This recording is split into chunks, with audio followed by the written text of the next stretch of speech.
Hi welcome back to learners. ഇന്ന് class 8 ഫിസിക്സിലെ Christmas എക്സാമിന് ചോദിച്ചിട്ടുള്ള ഒരു ക്വസ്റ്റ്യനാണ് നമ്മൾ ഡിസ്കസ് ചെയ്യുന്നത്. So this is previous year question 2023-2024 വർഷത്തിൽ നിങ്ങൾക്ക് കേരള സിലബസിൽ ചോദിച്ചിട്ടുള്ള ഒരു ക്വസ്റ്റ്യൻ ആണ് കേട്ടോ. ക്വസ്റ്റ്യൻ നിങ്ങൾക്ക് സ്ക്രീനിൽ കൃത്യമായിട്ട് കാണാം.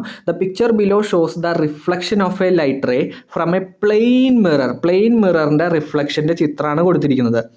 ON is the normal at the point of incidence O. അതായത് ഈ പറഞ്ഞ ലൈറ്റ് വന്ന് പതിക്കുന്നതിൻ്റെ ചിത്രമാണ് നൽകിയിരിക്കുന്നത് അല്ലേ. ലൈറ്റ് വന്ന് പതിച്ചു, അതിനുശേഷം ആ ലൈറ്റ് തിരികെ പോയി. ഓക്കെ, അതിൽ നോർമൽ കൊടുത്തിട്ടുണ്ട്. നോർമൽ എന്ന് പറഞ്ഞു കഴിഞ്ഞാൽ ON ആണെന്ന് അവർ പറയുന്നു. അപ്പം മക്കളെ, നിങ്ങൾ ബേസിക് ആയിട്ടുള്ളൊരു നോളേജ് ഉണ്ട്. ദാറ്റ് ഈസ് പ്ലെയിൻ മിററിനകത്തേക്ക് എന്ത് വരയ്ക്കാൻ പറ്റും? യെസ്, പ്ലെയിൻ മിററിൽ നമ്മൾ ഓൾറെഡി ആദ്യമേ വരയ്ക്കുന്നത് നോർമലാണ് അല്ലേ. അതിൻ്റെ 90 ഡിഗ്രി പെർപെൻഡിക്കുലർ ആയിട്ട് വരയ്ക്കുന്ന വരയാണ്, അല്ലെങ്കിൽ ഇമാജിനറി ലൈനെയാണ് എന്ത് പറയുക? നോർമൽ എന്ന് പറയുക. അപ്പോൾ പെർപെൻഡിക്കുലർ ആയിട്ട് വരയ്ക്കുന്ന ലൈനെ നോർമൽ. അപ്പോൾ ഇതാണ് നോർമൽ എന്താ നമ്മൾ പറയുക? നോർമൽ. ഇനി ഈ നോർമലിലേക്കാണ് എന്ത് ചെയ്യുന്നത്?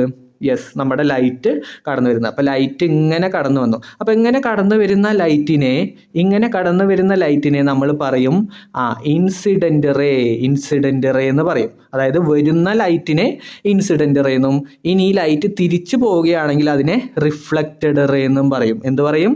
ഇൻസിഡൻ്റ് റേ എന്നും പറയും, അതിനുശേഷം റിഫ്ലക്റ്റഡ് റേ. അപ്പോൾ മക്കളെ, ഈ ഒരു ചിത്രം നോക്കിയിട്ട് നിങ്ങളൊന്ന് പറഞ്ഞേ, ഏതാണ് ഇൻസിഡൻ്റ് റേ? യെസ്, നിങ്ങൾക്ക് സിമ്പിളായിട്ട് പറയാൻ പറ്റും.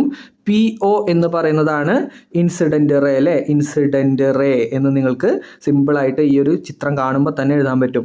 ഇനി ഏതാണ് റിഫ്ലക്റ്റഡ് റേ?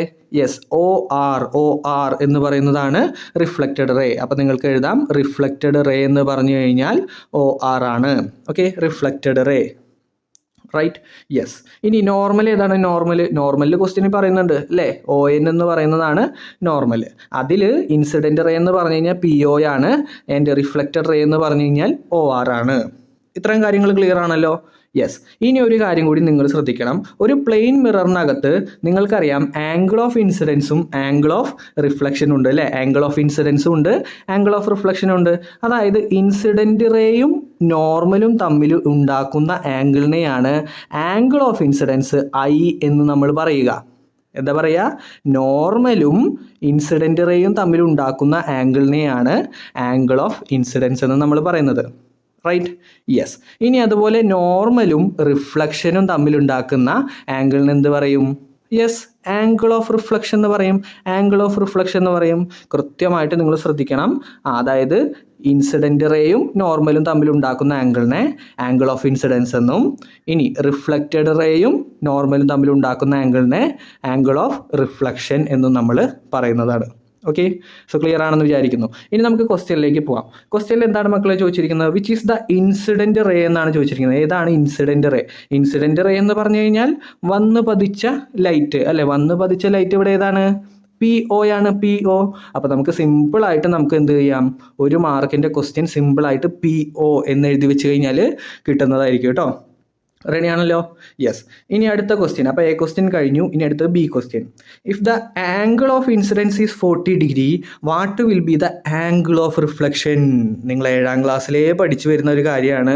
പ്ലെയിൻ മിററിനകത്ത് നിങ്ങൾക്കറിയാം ആംഗിൾ ഓഫ് ഇൻസിഡൻസ് 40 ആണെങ്കിൽ, അതായത് ഈ കോൺ ഇതാണല്ലോ ആംഗിൾ ഓഫ് ഇൻസിഡൻസ്, അത് 40 ആണെങ്കിൽ ആംഗിൾ ഓഫ് റിഫ്ലക്ഷനും എത്ര തന്നെയായിരിക്കും മക്കളെ? 40 തന്നെയായിരിക്കും. എന്താ ഞാൻ പറഞ്ഞത്? ആംഗിൾ ഓഫ് ഇൻസിഡൻസ് 40 ആണെങ്കിൽ ആംഗിൾ ഓഫ് റിഫ്ലക്ഷനും 40 തന്നെയായിരിക്കും. ഇനി ഞാൻ ചോദിക്കട്ടെ, ആംഗിൾ ഓഫ് ഇൻസിഡൻസ് 60 ആണെങ്കിലോ? ആംഗിൾ ഓഫ് ഇൻസിഡൻസ് 60 ആണെങ്കിൽ ആംഗിൾ ഓഫ് റിഫ്ലക്ഷനും 60 തന്നെയായിരിക്കും. അപ്പം മക്കളെ, നിങ്ങൾ മനസ്സിലാക്കി വെച്ചോണം, ഈ പറഞ്ഞ പ്ലെയിൻ മിററിനകത്ത് ആംഗിൾ ഓഫ് ഇൻസിഡൻസ് 40 ആണെങ്കിൽ ആംഗിൾ ഓഫ് റിഫ്ലക്ഷൻ 40 തന്നെയായിരിക്കും കേട്ടോ. 40 ഡിഗ്രി തന്നെയായിരിക്കും. സിമ്പിളായിട്ടാണ് നിങ്ങൾക്ക് ഒരു മാർക്ക് കിട്ടുന്നത് കേട്ടോ. അപ്പോൾ നമുക്കവിടെ 40 ഡിഗ്രി എന്ന് പറഞ്ഞിട്ട് എന്ത് ചെയ്യാൻ പറ്റും? ആൻസർ കൃത്യമായിട്ട് എഴുതി കൊടുക്കാൻ പറ്റും.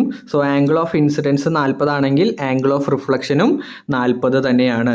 ഓക്കെ, ഇനി മൂന്നാമത്തെ ക്വസ്റ്റ്യനിലേക്ക് വന്നു കഴിഞ്ഞാൽ state the law that helped you to arrive at this conclusion. ഈ ഒരു കൺക്ലൂഷനിലേക്ക് എത്താൻ സഹായിച്ച ലോയാണ് ചോദിച്ചിരിക്കുന്നത്. നിങ്ങൾ പഠിച്ചു കഴിഞ്ഞിട്ടുള്ള കാര്യമാണ്, 7ാം ക്ലാസ്സിലും 8ാം ക്ലാസ്സിലും ഒക്കെ നിങ്ങൾ പഠിക്കുന്ന കാര്യമാണ്.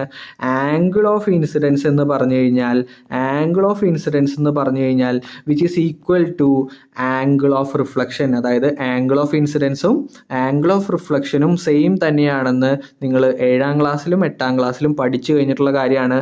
സോ കൃത്യമായിട്ട് നിങ്ങൾ എഴുതി കൊടുത്തു കഴിഞ്ഞാൽ നിങ്ങൾക്ക് എന്ത് ചെയ്യാം, ഈ പറഞ്ഞ 3 മാർക്ക് നിങ്ങൾക്ക് സ്വന്തമാക്കാനായിട്ട് പറ്റും. സോ ഇത് 2024 വർഷം, അതായത് കഴിഞ്ഞ വർഷത്തെ ക്വസ്റ്റ്യൻ പേപ്പറിൽ ഈ ഒരു ക്വസ്റ്റ്യൻ നിങ്ങൾ നോക്കിക്കഴിഞ്ഞാൽ കാണാൻ പറ്റും. സോ എന്ത് ചെയ്യരുത്, ഈ ഒരു ടോപ്പിക്ക് നിങ്ങൾ സ്കിപ്പ് ചെയ്യരുത്. സ്കിപ്പ് ചെയ്യാതെ തന്നെ എന്ത് ചെയ്യുക, കൃത്യമായിട്ട് പഠിച്ചിട്ട് മുമ്പോട്ട് പോകാം കേട്ടോ. സോ ഇന്നത്തെ ക്വസ്റ്റ്യൻസ് നിങ്ങൾക്ക് ക്ലിയർ ആണെന്ന് വിചാരിക്കുന്നു. കൂടുതൽ ക്വസ്റ്റ്യനുകളായി നിങ്ങൾക്കായിട്ട് വരുന്നുണ്ട്. സോ ചാനൽ സബ്സ്ക്രൈബ് ചെയ്യാത്തവരുണ്ടെങ്കിൽ കറക്റ്റായിട്ട് സബ്സ്ക്രൈബ് ചെയ്യുക. നിങ്ങളുടെ ഫ്രണ്ട്സിലേക്ക് പരമാവധി ഷെയർ ചെയ്ത് കൊടുക്കാനായിട്ട് ശ്രമിക്കുക. സോ നമുക്ക് മറ്റൊരു വീഡിയോയിൽ കാണാം. അതുവരേക്കും ബൈ.